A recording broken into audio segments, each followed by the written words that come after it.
Gwinnett County is expanding food bank support, and Planned Pethood of Georgia is ensuring that pets aren't left behind. The Duluth nonprofit is donating dog and cat food to 6 local food banks, helping families to feed both themselves and their pets this holiday season. Joining us now is CJ Bentley, CEO of Planned Pethood of Georgia.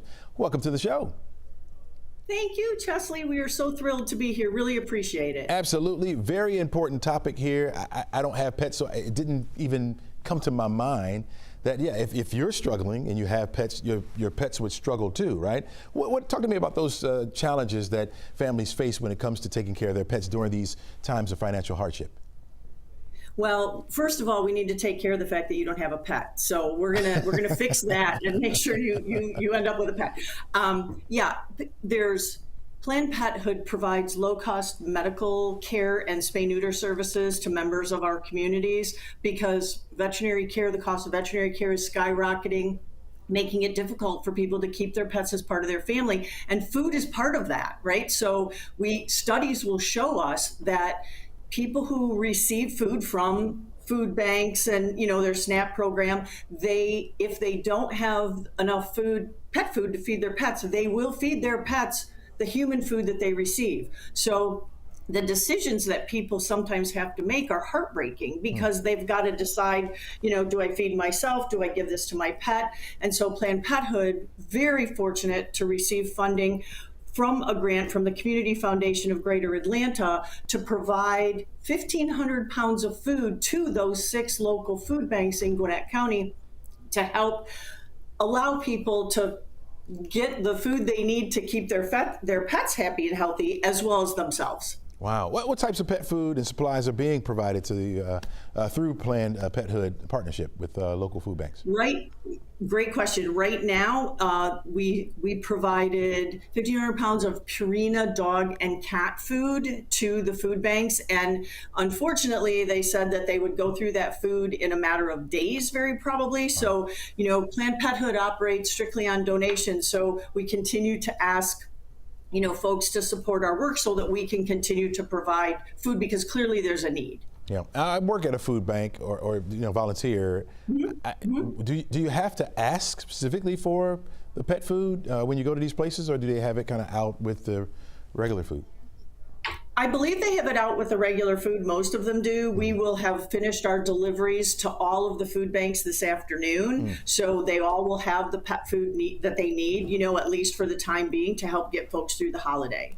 CJ, could this be a reason why we're seeing maybe an uptick in the amount of pets that are at some of the shelters, or maybe even that are now roaming because people have to let their pets go? So, Chesley, you're now my hero. I think a lot of people focus their frustration at the animal shelters when in fact, it's not the shelter's fault that they're overcrowded. And so as a community, not everyone who drops a pet off at a shelter is a horrible person. There are some people who simply cannot afford to keep their pet. My own dog was living in a car and they were feeding him Cheerios. Oh, wow. And they realized that they love this dog, but they couldn't provide for him. They didn't have family to take him. They don't have a line to adoption, connections like we do. So they made the difficult choice to relinquish the pet to the shelter because they believed it was the best chance they were giving their pet for a happy future. And those are the people that we want to support. And the more we can provide affordable medical care, food, supplies, like you said, spay neuter, we need to, stop the pet overpopulation problem. As long as we're able to keep providing that, hopefully, we can keep animals with their families who love them instead of forcing them to make difficult decisions and turning those animals into shelters. Yeah. How can folks out there that are watching us right now that are pet lovers like yourself help out Planned Pethood, continue to support pets during this holiday season and beyond? Well, certainly donations are number one for us. We use every dime we can to put back into the community and help keep our veterinary costs low.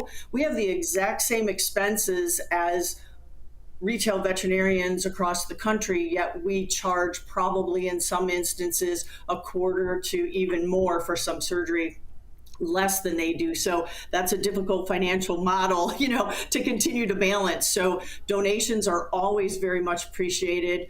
Pet food also is very much appreciated, and we could use volunteers. We have outreach events. We try to take our services, shot clinics, microchip clinics, we try to take those to the communities for folks who have trouble getting to us, and we always need volunteers to help at those too. CJ Bentley, CEO of Planned Pethood of Georgia. Got to let you know my wife is allergic and afraid. That's why we're petless right now. She's allergic and afraid. All right. All right. That's fair. Thanks so much for joining us. Really appreciate you. Thank you. All right, take care.